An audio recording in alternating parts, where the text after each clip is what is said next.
Hello, welcome back to industries helping hand. मैं हूं आप लोग का निशान भैया। हम लोग पढ़ रहे हैं डेटा एनालिस्ट की कंप्लीट प्लेलिस्ट, जिससे मैं आप लोग को बता रहा हूं पावर बीआई सॉफ्टवेयर के बारे में।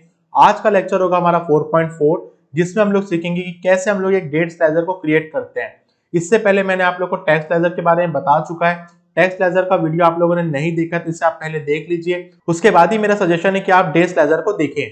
तो हम लोग समझते हैं पहले डेट स्लाइजर होता क्या है। आप जैसे मेरे स्क्रीन पर देख रहे हैं, यहाँ पर आपको मिनिमम और एक मैक्सिमम का यहाँ पे जो है आप लोग को सिंबल दिख रहा है, और इसके बीच में एक रेंज दिख रही है।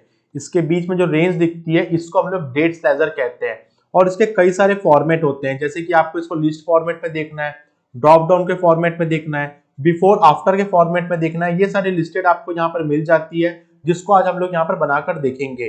तो कई बार यहाँ पर जो है आपको हिरार्की में भी काम करना होता है, जिसको मैं आप लोग को यहाँ पे बताऊंगा, और हम लोग अब यहाँ पे बनाकर देखेंगे कि एक वैल्यू को डेट स्लाइजर पे मैं पुट अप करता हूँ। यहाँ पर जो हमारी ऑर्डर डेट की वैल्यू है इसको, तो यहाँ पे हिरार्की अपने आप क्रिएट हो जाती है, क्योंकि ये जो डेटा होता है हमारा जो है एकदम क्लीन डेटा होता है।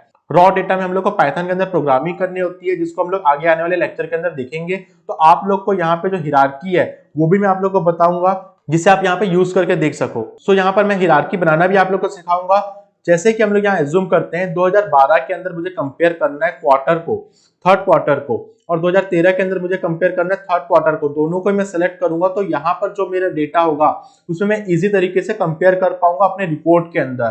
तो इस तरह से हम लोग यहाँ पे सीखेंगे। और आप लोग जैसे देख रहे हैं यहाँ पर कई तरह के फॉर्मेट होते हैं, जैसे ये आप लोग को लिस्टेड फॉर्मेट में दिख रहा है कि पर्टिकुलर किसी डेट में जाकर मैं देख सकूं कि यहाँ पर इस क्वार्टर में, इस मंथ में मेरे को कितना प्रॉफिट हुआ है और कितने मुझे डेज लगे हैं यहाँ पर।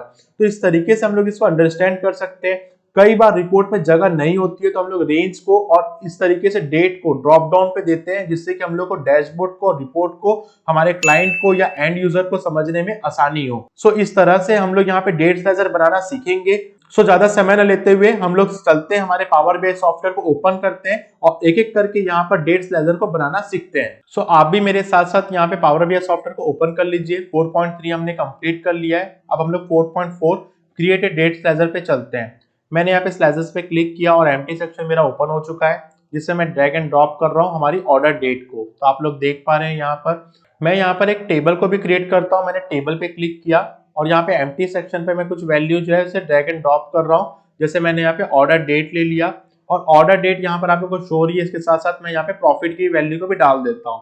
तो यहाँ पर आप लोग को एक डेट के साथ साथ प्रॉफिट की वैल्यू जो है टेबल के फॉर्मेट में दिख रही है। जैसे मुझे एक जो आप लोग का डेट जो स्लाइजर है उससे मिनिमम और मैक्सिमम डेट को यहाँ पर देखना है, जिस तरीके से मैं यहाँ पे एक रेंज को सेट कर रहा हूँ मिनिमम और मैक्सिमम को, तो आप लोग को उस डेट के बीच का प्रॉफिट जो है दिख रहा है कि वो कौन सा क्वार्टर था और क्या डेट को हमारा प्रॉफिट कितना हुआ है। इस तरीके से हम लोग यहाँ पे जो स्लाइजर है उसके फिल्टर को डेट स्लाइजर की तरह भी यूज करते हैं। इसको आप मैनुअली भी टाइप कर सकते हैं और रेंज के फॉर्मेट में भी टाइप कर सकते हैं। जैसे मैं आप लोग को यहाँ पे जो है एक टाइपिंग करके भी दिखा रहा हूँ, जो आपका DDMMYY में है, मतलब कि आपका डेट, मंथ और ईयर के फॉर्मेट में आप लोग को यहाँ पे शो हो रहा है। जैसे मैं यहाँ पे 28/12/2014 यहाँ पे पुट अप किया हूँ, तो आप लोग को यहाँ पे केवल 2 दिन का 28 और 29 तारीख का यहाँ पे जो है प्रॉफिट जो दिखा रहा है।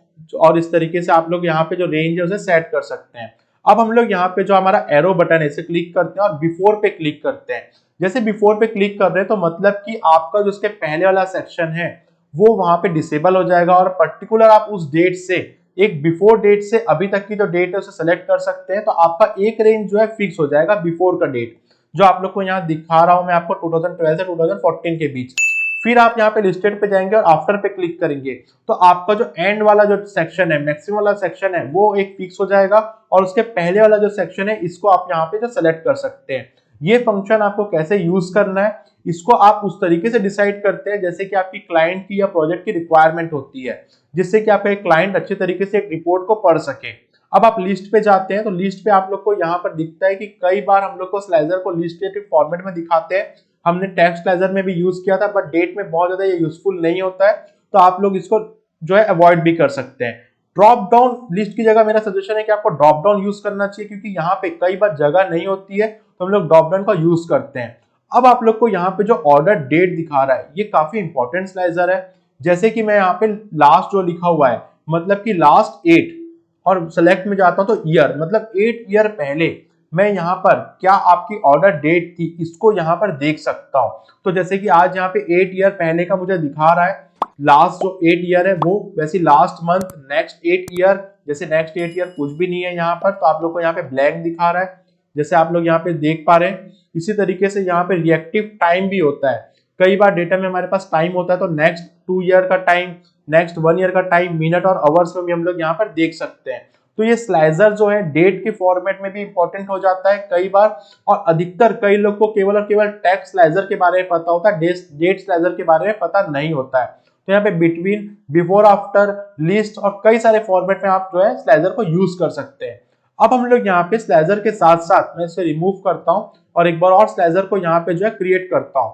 अब हम लोग यहाँ पे डेट हिरार्की को भी समझते हैं। आप लोग जैसे यहाँ पे देख रहे हैं, मैंने ऑर्डर डेट को ड्रैग एंड ड्रॉप किया। ड्रैग एंड ड्रॉप करने के बाद मैं यहाँ पे अपने माउस की हेल्प से लेफ्ट क्लिक की बटन को प्रेस करता हूँ और यहाँ पे डेट हिरार्की का ऑप्शन आता है जिसको मैं क्लिक करता हूँ। तो आप देख सकते हैं जो मेरी ऑर्डर डेट थी, क्योंकि मेरा डेटा क्लीन है इसलिए आपको यहाँ पे इजी तरीके से जो हमारा जो डेट है उसमें क्वार्टर, मंथ और डे जो है अपने आप दिखा रहा होगा। जैसे मैं 2012 के अंदर थर्ड क्वार्टर का डेटा देखना चाह रहा हूँ कि कितना प्रॉफिट हमें हुआ है, जिससे हम लोग यहाँ पे देख सकते हैं। अब मैं 2013 का जो डेटा है क्वार्टर का वो देखना चाह रहा हूँ और उसके साथ साथ मैं मल्टीपल कंट्रोल बटन यूज करके यहाँ पर दोनों का डेटा देखता हूँ। तो मैं यहाँ पर एक मैट्रिक्स के फॉर्मेट में दोनों को कंपेयर भी कर सकता हूँ। तो आप लोगों को मैं यहाँ पे डोनट चार्ट दिखाता हूँ जिससे कि आपको अच्छे तरीके से और समझ में आ जाए कि कैसे हम लोग दोनों जो डेटा है या डेट को है अच्छी तरीके से यहाँ पे एनालिसिस कर सकते हैं। तो यहाँ पे मैंने एक डोनट चार्ट उसको यहाँ पे ड्रैग एंड ड्रॉप कर दिया है, उसके अंदर मैं ऑर्डर डेट डाल दे रहा हूँ। यहाँ पे आप लोगों को डेट दिख रही होगी 2012 और 13 की यहाँ पे शो हो रही है, और वैल्यू के अंदर जाके मैं सेल्स कर देता हूँ। तो यहाँ पर आप एनालिसिस कर सकते हैं कि मेरा जो 2013 और 2012 का जो क्वार्टर है उसमें कितने क्वार्टर में मेरी कितनी सेल्स हुई है। तो इसको क्लियर सेक्शन कर देते हैं हम लोग। सो आई होप आपको ये लेक्चर कंप्लीटली समझ में आया होगा। नेक्स्ट लेक्चर में हम लोग मिलते हैं और इस डेट स्लाइजर की फॉर्मेटिंग को समझते हैं। तब तक के लिए बने रहिए इंडस्ट्रीज हेल्पिंग हैंड्स के साथ।